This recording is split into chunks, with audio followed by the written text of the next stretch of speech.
votre fidélité à Héros Africa TV. Madame, Messieurs, bonsoir et bienvenue à cette édition du journal qui partira de la République démocratique du Congo. Les Congolais n'ont pas voulu manquer à ce grand rendez-vous électoral qui devrait normalement se tenir depuis 2 ans. Malgré la forte pluie qui s'est abattue sur toute l'étendue du territoire congolais, les Congolais ont démontré leur détermination ce dimanche d'aller élire leur nouveau dirigeant pour un mandat de 5 ans. Suivez ce reportage. Les Congolais ont répondu nombreux à la participation au vote prévu ce 30 décembre 2018, du moins dans la ville-province de Kinshasa. Malgré la pluie qui a arrosé la ville depuis 3 heures du matin, ils étaient nombreux à vouloir voter.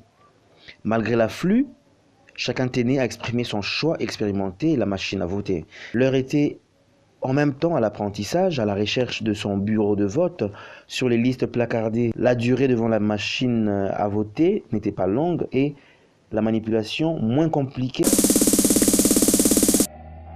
Le président de la CENI, Corneille Nangaa, a fait la ronde de quelques bureaux de vote. Question de voir comment se déroulent ces scrutins. Suivez.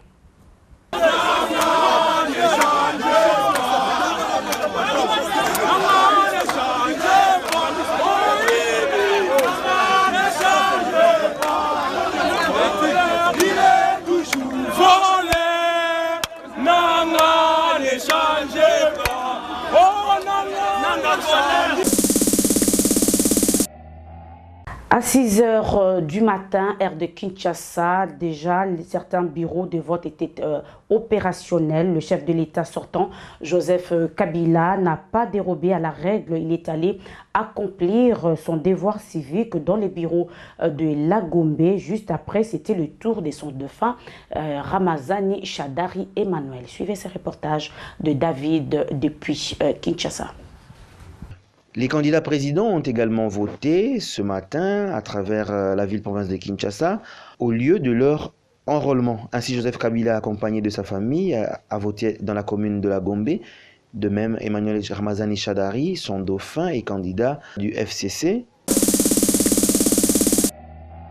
Et le candidat de la coalition Lamuka, Martin Fayoulou, a aussi accompli son devoir civique malgré son refus catégorique de la machine à voter.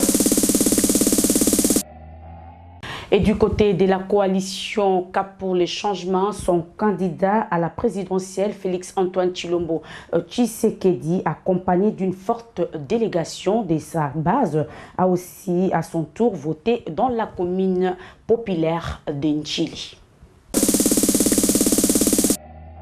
Félix Tshisekedi, quant à lui, qui avait déclaré que son parti était un parti de masse, avait choisi de voter dans la commune de Ndjili, circonscription de la Tchangou.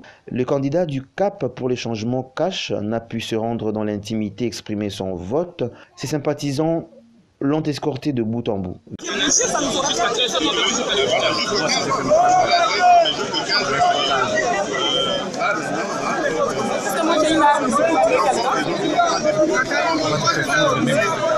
C'est de quoi se poser la question de savoir est-ce que ce n'est pas organisé tout ça pour que demain ce soit annulé et qu'on redonne encore 1 ou 2 années plutôt à ce régime qui va prétexter évidemment le budget électoral et donc prendre le temps qu'il faut. Nous n'accepterons pas. Parce que la communauté internationale, à travers la MONUSCO, avait proposé son soutien logistique. On avait pensé par les soi-disant nationalistes qui sont au pouvoir qu'ils pouvaient faire face à tout cela, à toutes ces difficultés, mais on se rend compte qu'ils étaient loin du compte. Mais alors, ça c'est leur problème, ils ont voulu jouer et ils ont voulu prendre ce risque, ils sont aujourd'hui responsables de l'événement.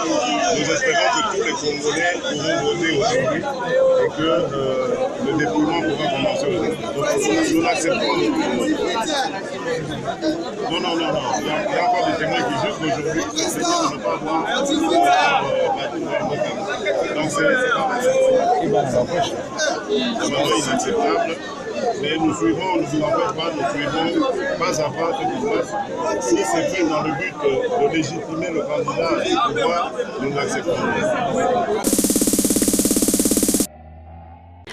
Parlons un peu de l'aspect technique des machines à voter. Selon les électeurs trouvés sur place, il y a eu tout de même quelques désagréments dans certains bureaux. Cela prend au moins 3 minutes tout au plus pour voter.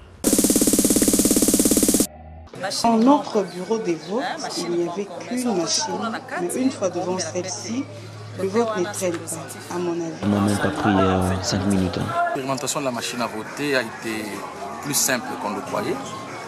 Il a suffi de quelques minutes pour qu'on puisse exprimer son vote aux 3 niveaux, au niveau présidentiel, national et provincial. Et moi-même, ça ne m'a pas pris beaucoup de temps pour voter.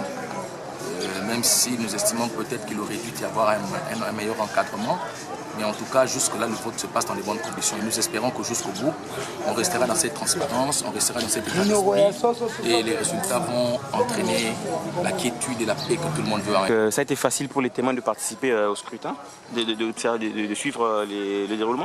Oui, dans certains centres, nos témoins n'ont pas connu de difficultés. Ils sont arrivés et le travail s'est fait tranquillement.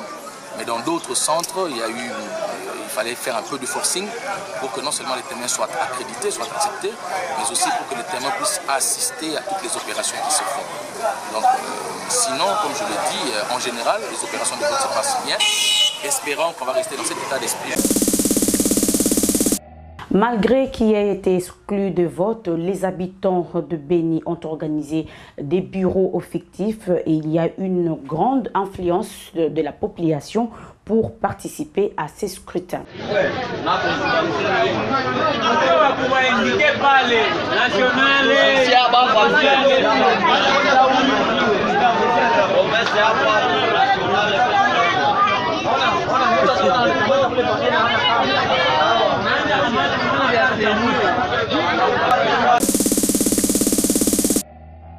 Voilà, madame, messieurs, c'est par ici que nous bouclons cette édition spéciale élection en République démocratique du Congo. Je vous dis merci de nous avoir suivis et très prochainement.